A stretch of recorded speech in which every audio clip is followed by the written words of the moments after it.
žinomas kaip Pervis, plačiai neaišku. Pradžia kokia jį buvo ir kas pastumėjo pradėti viską? Šiaip pradžia buvo prieš kaip 15 metų, kai pradėjau klausyti per MTV, atradau Eminemo gabalus. Tai vat jau pradėjus klausyti kažkaip, užsinorėjau ir aš pradėjau kažką rašyti savo tiesiog ir su laiku bėgant taip ir atsitik, kad pradėjau rašyti.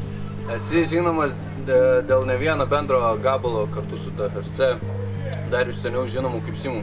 Ar šis duetas buvo kaip grupė ar bendras interesas? Kaip susipažinot? Šiaip susipažinom per vieną renginį, kuris vyko Rietave.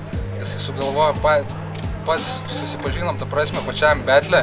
Buvom varžybose finalė 1-1 ir nebuvo aišku, koks laimėtojas bus. Tai tada jisai man pasiūlė atvykti į Rietavą ir susipažinom tam pirmam koncerte ir nusprendėm pradėti kažką bendro.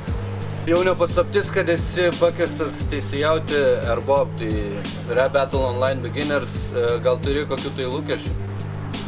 Vienas iš minusų, ką galvoju, mano lūkestis būtų, kad kviečiami tie patys žmonės yra. Ir kaip čia Domas, kaip sakė, kad ta prasme, kam eiti į tą pačią klasę, jeigu kažkada laimėjai. Ir šiaip iš šono nelabai įdomu stebėti, ir kai tie patys žmonės laimi ir laimi tiesiog. Nes nežinau, šiaip daug kas sako iš organizatorių, kad va, naujokai gal prasimuš kažkas ar tie senieji dalyviai pradės smūgt žemyn, bet nemanau aš taip. Tiesiog va toks minusas būtų. Aš myliu visą šitą šūdą, mane supantį gyvenimą dalintą, Bibi žino kam, bet tau nerūpi. Aš myliu visą šitą sukurtą visatą, kuriu gabalus, kurie per vakarus netyla lageriuose. Minėjai, kad teko dalyvauti Rietave betle, o šiaip teko dalyvauti ar online betlose? Taip, teko porą kartų. Pats pirmas kartas buvo tas, kur minėjau su TVC, su Simau, tai va tada daėjom kartu iki finalo, bet ten toks tas betlas buvo mažesnis. Tiksliai nepamenu, kiek žmonių gal, apie 10 gal buvo, šiek tiek mažesnis, tai iki finalų daėjom ir taip neišsiaiškinom, nes jis nutrūko. Ir tada teko dalyvauti irgi prieš gal 3-4 metus, ten buvo jau šiek tiek didesnis ir tada finalą pralaimėjau Snowjobai. Tai va, sekėsi taip. Kas tu yra geras repas?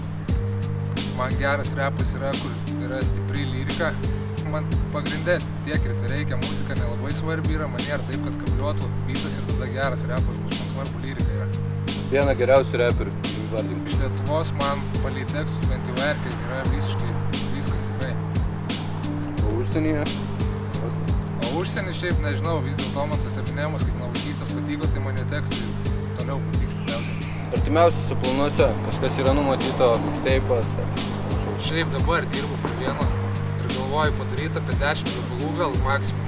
Šiaip apie 7 galvoju, jeigu viskas klostys gerai, tai turėtų būti iki, nežinau, 2 mėnesių bėgi tikrai.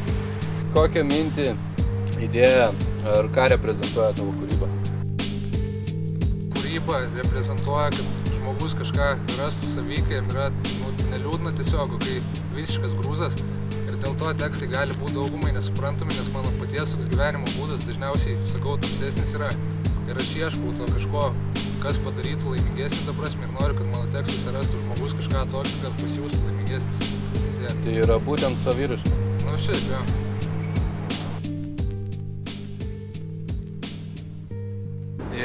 Kiek laiko gali ši visuomenė klėdėt, aš augau ne kad ofise sėdėt, aš augau tam, kad tau padėt. Tvirčiausia šaką tebūnė atstoja mano rankos, kai širdis į kūną trankos, nebeprisiminti parto.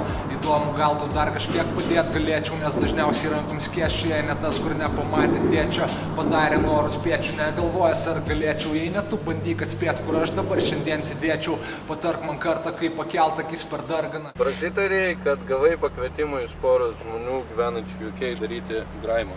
Gal gali papasakot plačiau? Ten yra vienas lietuvis ir vienas anglas, to jų grupeliai. Vienas taip žinomas daro 10 metų, bet jisai tokiai, ta prasme, mažesniai rinkai ir jisai labiau ant beatų yra, tiesiog pats savo laisvalaikį grimina ir jisai pasiūlė, turi tokių perspektyvų, ta prasme, į mane pažiūrėjęs ir tiesiog siūlo daryti kartu, bet nežinau, dar kol kas mąstau apie tai. Ar tai reiškia, kad prie tavo dainų prisideda ne tik lietuviai? Nu šiaip kol kas dabar nieko visiškai bendro dar nesam kartu padarę, tai planuosi dar kol kas, bet žiūrėsim, tikriausiai bus. Kokiuose teko dalyvauti projektuose?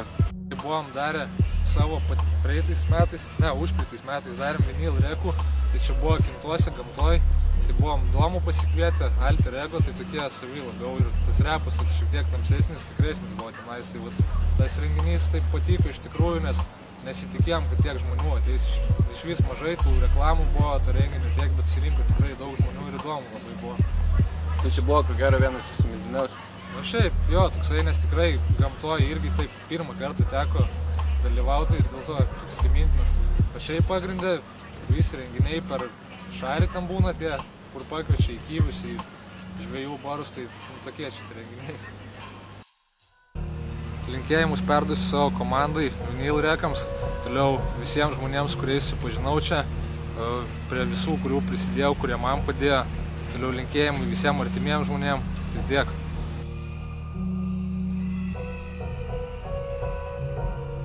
Gyvenimas ištardo, tu ahujenas ar retardas, jis išardo tavo darbus, o po to kas darbus. Rytojus nieko gero vėl neprižada, rytojus kartį įžanga muzonui mano nusimyšta, neišgamu pakrikšti jam. Dar porą neišmanėlių, dabar rožančiai manija 16 fanių. Kaip viskas faina ir patogu, po nupizdintų stogų bandyk išlyzinti tiesą nogai, bobai monologų. Tau nesuprasti, kur prikolas, nieko nepraras, čia paprasta tiesa, kuri ne kiekvienam priprast. Tau nesurast manęs tarp 100 štukų peržiūrų, ne dėl tavęs man testa tiems, kas masto. Iliuzija žaistokų mastų, nereikia spastų, pusiai paskesti likimas, pridarė šansų, nereikia pykti, jeigu gimęs, ne renesansų, už tavo šypsaną šiandieną sumokės avansų.